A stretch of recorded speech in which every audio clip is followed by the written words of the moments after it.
The barn door creaked open, and 10-year-old Eli froze, his small hands clutching a worn blue blanket to his chest. Outside, the wind howled across the Dakota plains, carrying whispers of something extraordinary, something that would change his life forever. He didn't know why he'd woken in the dead of night, heart pounding, or why he felt compelled to sneak out to the barn with his most prized possession.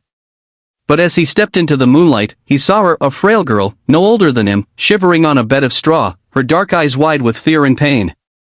And beyond her, in the distance, shadows moved, hundreds of them, silent and watchful. Eli's breath caught. He didn't understand it yet, but this moment, this choice, would ripple far beyond his family's farm, touching the hearts of a nation. Eli Harper lived on the edge of a small settlement in 1870s Dakota Territory, where the endless grasslands met the sky.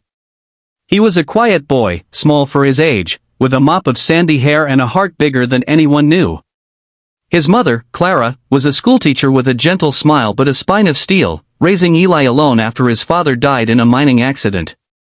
The blue blanket Eli carried everywhere was his father's last gift, a tattered relic that still smelled faintly of pipe smoke and pine. It was his shield against nightmares, his comfort on lonely nights when the world felt too big. But that night, something shifted in Eli. He'd overheard the townsfolk whispering about a wounded Lakota girl found near the river, abandoned after a skirmish between settlers and warriors. The townspeople called her a burden, a danger. Clara, however, had defied them, bringing the girl to their barn to tend her wounds in secret. The girl's name was Wiaka, meaning feather in Lakota, though Eli didn't know that yet. She was thin, her black hair matted with dirt, her leg wrapped in blood-soaked cloth. Clara had done her best, but Wiaka's fever was climbing, and the nearest doctor was days away. Eli crept closer, his bare feet cold against the barn floor. Wiaka's eyes met his, and he saw something he recognized: fear, yes, but also a stubborn spark of hope. Without thinking, he draped his blanket over her trembling frame. "You needed more," he whispered, though he wasn't sure she understood. Her fingers brushed the fabric, and a faint smile flickered across her face before she drifted into a fitful sleep. The next morning, Eli woke to chaos. He peered out his bedroom window to see their farmyard filled with Lakota warriors, hundreds of them, standing in silent rows, their faces painted with red and black, their horses stamping softly in the dawnlight. Fear gripped him. Had he done something wrong? Were they here to take Wiaka back, or worse?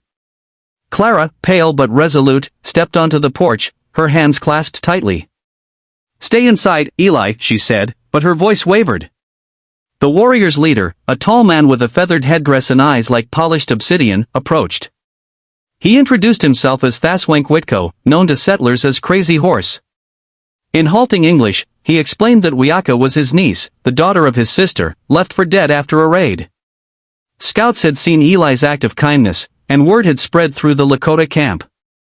The warriors weren't here to fight, they were here to honor a boy whose heart had crossed a divide. Eli's small act sparked a fragile truce.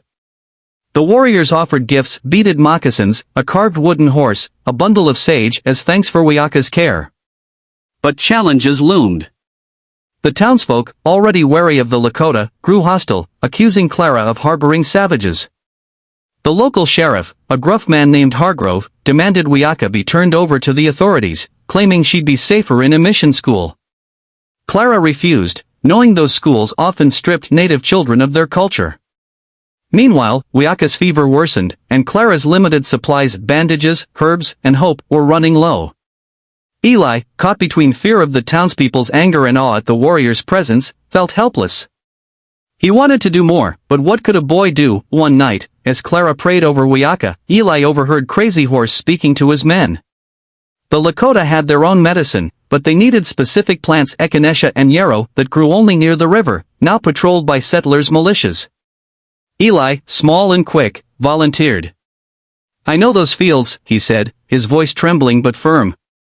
Clara protested, but Crazy Horse looked at Eli with a quiet respect. "He has a warrior's heart," he said. Under cover of darkness, Eli and a young Lakota scout named Little Hawk slipped through the tall grass, hearts pounding as they dodged militia lanterns. They found the plants, but on their return, a militia guard spotted them. Little Hawk drew his knife, ready to fight, but Eli grabbed his arm. "No blood," he whispered.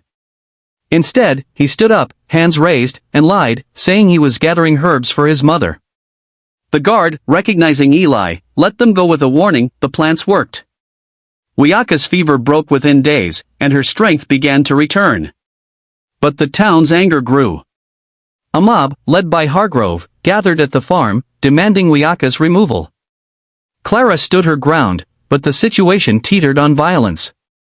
Then, as torches flickered in the dusk, the Lakota warriors reappeared, not to fight but to stand silently behind Clara and Eli. Their presence, calm, unyielding, spoke louder than threats. Hargrove, outnumbered and unnerved, backed down. The mob dispersed, grumbling but cowed. Wiaka recovered enough to rejoin her people, but before she left, she gave Eli a small, intricately beaded pouch. "For your heart," she said through Little Hawk's translation, touching the blanket she'd returned to him. The warriors, too, left a final gift, a single eagle feather, tied to the barn door, a symbol of respect. The town never fully embraced Clara's choice, but whispers of Eli's courage spread, softening some hearts. Clara, proud but weary, hugged her son tightly. "You did what was right, even when it was hard," she said years later. Eli, now an old man, stood before a crowd at a community gathering, his father's blanket draped over his shoulders. He told the story of Wiaka, the warriors, and the night that changed him. "Kindness doesn't need words," he said, his voice thick with emotion.